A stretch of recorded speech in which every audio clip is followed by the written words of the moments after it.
Crystal Palace, how did they get on last season? Who have they signed? And how do I think they will get on this season? So Palace ultimately finished an unbelievable 11th position last season. I say unbelievable because myself and I think a whole wide range of football pundits and fans thought that following the start to the season, Palace would undoubtedly get relegated. Holloway left and Tony Pulis came in. Pulis has often been derided as a boring one-trick pony of a manager who just plays long ball football. But he was exactly what Palace needed. He sorted out the defence, made them a solid unit, made some key signings, and really transformed the club. It was a quite extraordinary turnaround, actually. And Pulis deservedly got the Manager of the Year award.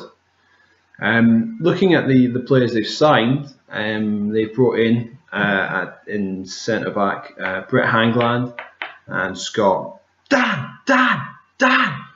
I must not have seen me. Dan. Chris Kettings and Fraser Campbell up top.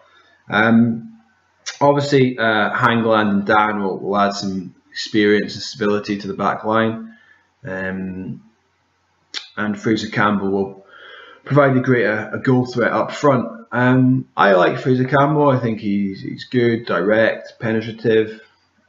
He does present a goal threat, and I think that's undoubtedly what Palace needed to add to the squad. They were the third lowest goal scorers in the Premier League last season, with Shamax struggling up top there on his own. This season, I think the main battle for Pulis will be to maintain the momentum without having the impact that a new manager always brings.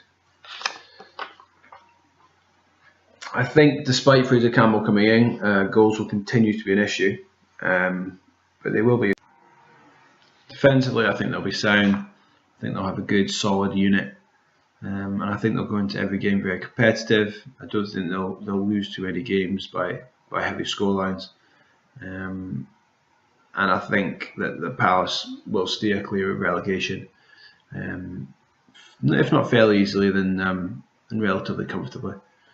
In terms of a final league position, I think Palace will finish. It won't be as high as last season, I don't think. I think there won't be as many upsets in the coming season, but I think generally they'll finish about 14th, 15th in the table.